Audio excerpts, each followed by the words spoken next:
Hello everyone, welcome to the commerce achiever platform. आज के session में बहुत इंपॉर्टेंट जो व्यूज एंड आइडियाज हैं रिगार्डिंग ऑर्गेनाइजेशन बिहेवियर हम उसको डिस्कस करेंगे। ऑर्गेनाइजेशन बिहेवियर, ठीक है। जब भी आप मेंस की प्रिपरेशन करते हैं या प्रीलिम्स की प्रिपरेशन करते हैं तो आपको ये माइंडसेट हमेशा रखना है कि आप प्रीलिम्स मेंस एंड इंटरव्यू की प्रिपरेशन संग संग करते जा रहे हैं, ठीक है।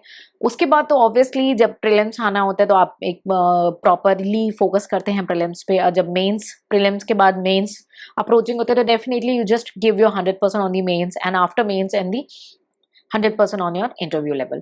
बट इनिशियल फेज में जब प्रीलिम्स का पीरियड है, जनरली प्रीलिम्स का पीरियड जो पीक स्टार्ट हो जाता है आपका मार्च से हो जाता है, या you can say from the April, अगर आप साइमल्टेनियसली सारी चीजों को काफी अच्छे से कवर कर रहे होते हैं, ठीक है। तो आपने करना क्या है, और ये अंडरस्टैंड करना जरूरी है कि किस सब्जेक्ट को किस दिशा में लेके जाए ताकि आपका कम से कम तो समय लगे, प्लस आप उसका जो है कवरेज अच्छे से कर पाए, उसका रिटेंशन रेशियो ज्यादा हो, उसका रिवीजन ज्यादा हो, plus execution right the answer writing practice भी ज्यादा हो, ठीक है।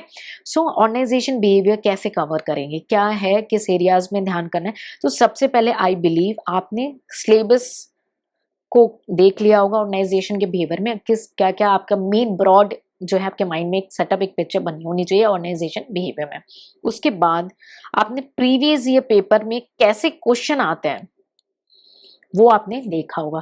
क्वेश्चंस का आइडिया लगना जरूरी है, एक माइंड फ्रेम, एक पिक्चर बनना जरूरी है कि आपके एग्जाम में किस तरीके के क्वेश्चन आते हैं, क्योंकि हर एग्जाम में, कई सारे एग्जाम में ऑर्गेनाइजेशन बिहेवियर सब्जेक्ट भी सेम होगा और हो सकता है सिलेबस भी सेम हो, बट क्वेश्चन पूछने की टेक्निक और स्ट्रैटेजीज अलग होती हैं और चेकिंग का भी अलग होता है। तो आपको वो सारी चीजें कि आप कौन से एग्जाम में बैठ रहे हो वो आपके इमेज में हमेशा रहना चाहिए।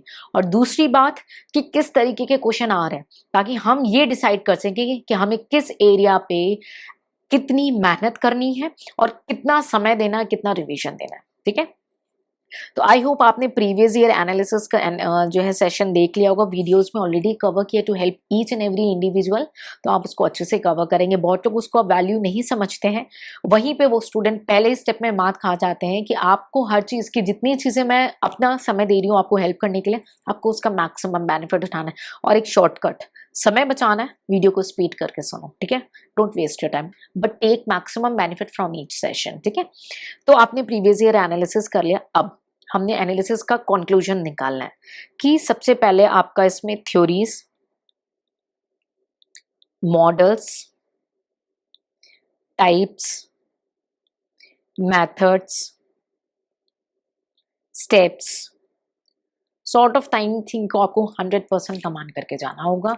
ये चीजें ऐसी हैं जिसको आप ले लैंग्वेज में ना लिख सकते हैं, ये सारी चीजें ऐसी हैं जिसको अंडरस्टैंड करना बहुत ही अच्छे से और एग्जाम हॉल तक याद रखना बहुत ज्यादा इंपॉर्टेंट है। आप सेम टर्मिनोलॉजी एज जीरोक्स नहीं यूज कर सकते, but you can use the same concept and you have to use, क्योंकि थ्योरीज क्या होती हैं हमने ऑलरेडी ऑर्गेनाइजेशन थ्योरी में कवर कराया था कि क्या होती हैं थ्योरीज, क्या होते हैं मॉडल्स, क्यों आते हैं, क्यों इसका एप्लीकेशन है, क्या सरदर्द है ये, है ना। सो ये सारी चीजें क्लियर होनी चाहिए, plus basics of every heading.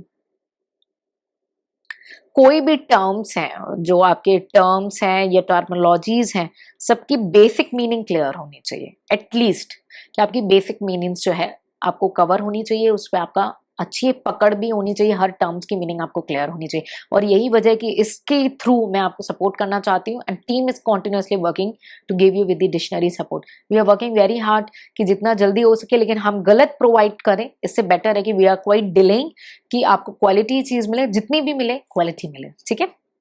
So this is all about, और इसलिए बुक्स में हमने सारी चीजें कवर अप की हैं, ठीक है। With the time we cover the terms also, for that you all need to cooperate कि क्वेश्चंस पूछा करो। अपने क्वेश्चंस जो आप पूछते हो ना, वो उससे नॉलेज बढ़ती है, ठीक है। सो हो सकता है दूसरे स्टूडेंट की क्वेरी आपकी बन जाए एग्जाम हॉल में, तो क्यों नहीं इतनी सारी क्वेरी पूछ लो कि किसी की भी कोई क्वेश्चन की क्वेरी एग्जाम हॉल तक ना जाए।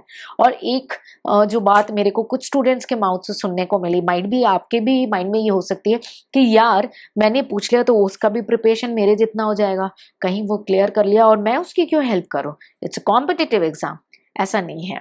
आपको एक चीज क्लियर करा दें, आप अपने जितने डाउट्स को अपने थ्योरीज पे, अपने कॉन्सेप्ट्स पे कमांड करेंगे वो आपका होगा। इंटरव्यू भी है, प्रीलिम्स मेन सबका अलग, और केवल ऑप्शनल नहीं है, ऑप्शनल के साथ जीएस पेपर भी है।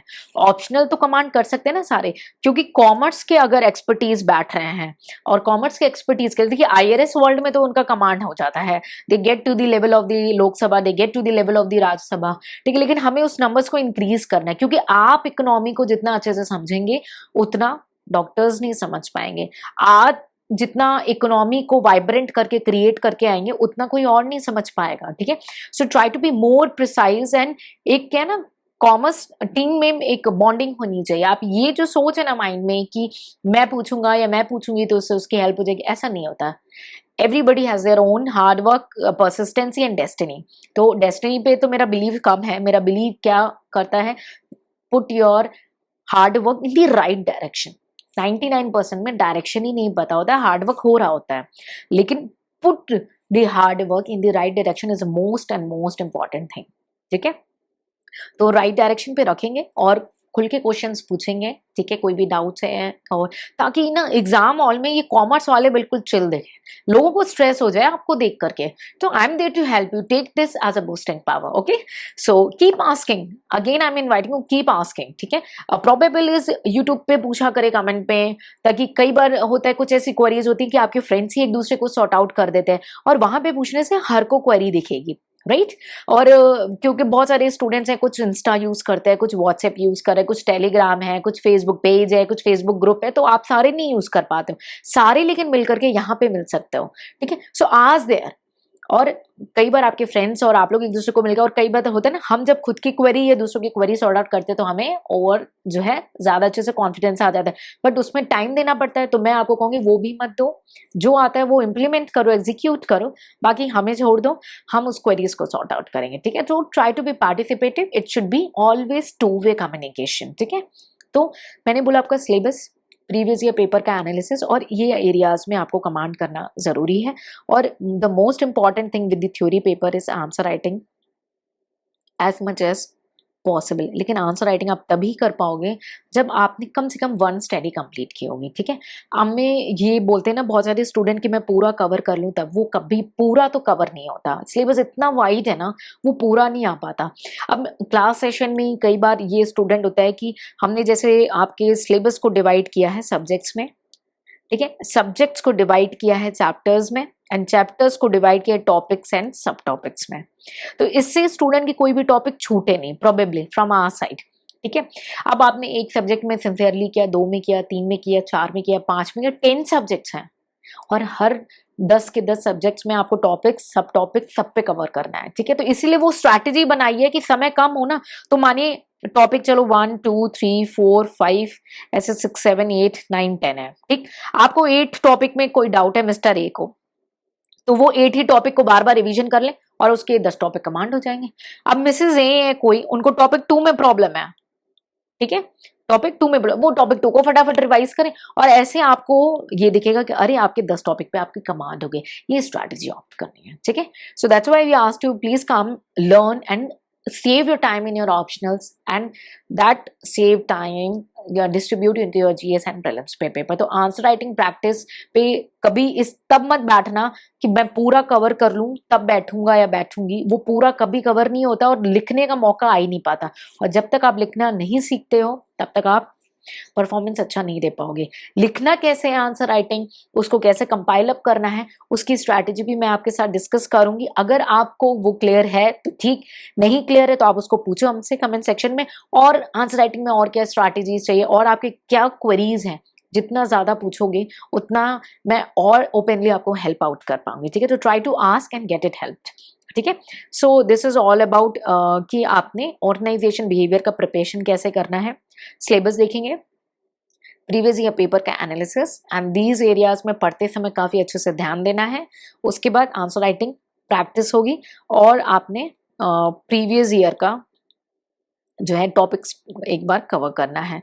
इट्स ऑन अ चॉइस कि आपने सजेस्टेड करना है कि नहीं, because I am not going in favour of कि आपका जो टाइम अलॉट है, क्योंकि आपके पास बहुत ज़्यादा चीज़ें हैं कवर अप करने के लिए, लाइक अदर पेपर्स 10 पेपर्स तो आपके इसी के अंदर हैं ऑप्शनल में ही, और उसके अलावा आपके पास जीएस एंड प्रीलिम्स की भी तैयारी करनी होती है, ठीक है। तो this is all about your organisation behaviour. अच्छे से कमांड करें, कोई डाउट हो you are most and most welcome. But मैंने बोला हार्ड वर्क तो बहुत ज़्यादा लोग कर रहे हैं, लेकिन right direction plus hard work क्या होता है ना, हम टूल कौन सा यूज कर रहे हैं, ठीक है। अगर आपको सपोज करो एक एप्पल है, उसको कट करना है, आप नाइफ की जगह ओपनर से एप्पल कट करोगे तो एप्पल का हालत क्या होगा वो आपको पता है। So using the right tool वो भी इंपॉर्टेंट है, राइट स्ट्रैटेजी इंपॉर्टेंट है, राइट डायरेक्शन इंपॉर्टेंट है, ठीक है। So that you need to work.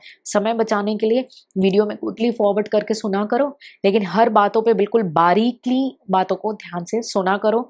इसलिए कई बार बहुत सारे सेशन बहुत छोटे छोटे भी बना देती हूँ, कई बार कुछ बड़े हो जाते हैं, उसके लिए सॉरी, मैं आपका ज़्यादा समय ले लेती हूँ। तो उसके लिए वीडियो को फास्ट एंड फॉरवर्ड करके सुनो, लेकिन सारी बातें ज़रूरी हैं जो कहीं ना कहीं पास्ट एक्सपीरियंस से हैं, पास्ट रिसर्च से हैं, पास्ट क्वालिफायर के थ्रू शेयर है।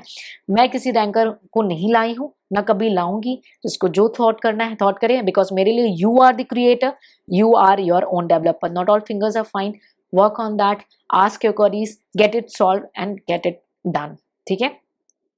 तो keep working hard, in case of any help any queries ask, ठीक है।